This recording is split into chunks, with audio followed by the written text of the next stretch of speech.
all who come to So him hello everyone, happy afternoon. So look at the message of the words of God, God's word in the Bible. How do we get Don't to this leave overflow one stage empty. in our walk with God? Overflow What are the with steps God. involved in So going from a trickle overflow with to an God. overflow? Oh, Well, diba? we can learn a lot from the story in the Old Testament. It is the story of Elijah, the widow, and her jar of oil. In 2 Kings chapter See? 4, verses 1 to 7. Now in Tagalog, this story could Don't be live told in as pain, Ang discouragement, Bida at Ang and Labis. suffering. 2 Kings chapter 4, Overflow verse 1. It says, Now a with certain woman God. of Don't the live in wives of the sons of the emptiness. prophets Diba? cried out to Elijah, Your servant, my husband, See? is dead. And you know that your servant feared the Lord. And the creditor has come to take my 2 children to be his slaves. Bakit In order umiitim? for God to overflow in Nag-iitim you, yung kulay the nung first thing you CP. need to do is to pray. Overflow. Pray. Don't leave an Empty. empty. Overflow Can you with say God. So, peace Empty. overflowing, I'm love talking about being overflowing. empty of self. Yun. From God. Self-reliance, Okay? self-sufficiency, Okay. self-confidence. How? Be humble. Yeah, what we that's ought to pray it. to God. God, empty me of self and let me humbly trust in you Okay. alone. So, that's The it. way you become That's empty the is when message you for are today. humble.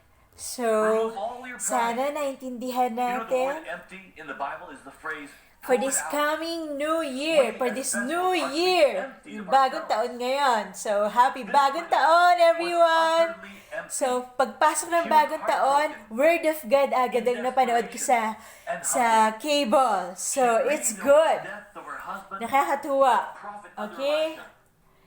This is She was pastor, suffering a pastor over his from unpaid debts from a and was church. panicking that the creditor was about to take her 2 sons as Panood ko siya slaves. from PTV And 4, this is how debts were paid yun, in those days. Channel 4, She had to yun, take care of her sons. sa free She had channel. no work. She had So, no money. ngayon, She couldn't live on anything. sa cable She was siya. hanging at the end of her rope. Oh, Friends, diba? can you identify with her? Love the pasok bagong taon. Some of you Okay. might be in the situation right now. You could be a child of God and still experience a trial like this. She might be even in a more desperate situation than you are today. She was not overflowing in her life. Sometimes the last thing you want to do is cry out to God. You hold on to your pride and you don't want to admit to your friends, to your church family, that you need help. Are you still holding on to your pride and ego? So what Yes, does this woman correct. do? That's what my aunt is talking about to me. That she was utterly empty, helpless, and needed God's help. What does God do with people who are so full of themselves? Diba? Remember the With rich God, young ruler who came to everything Jesus is going to be how he could great obtain and eternal beautiful life?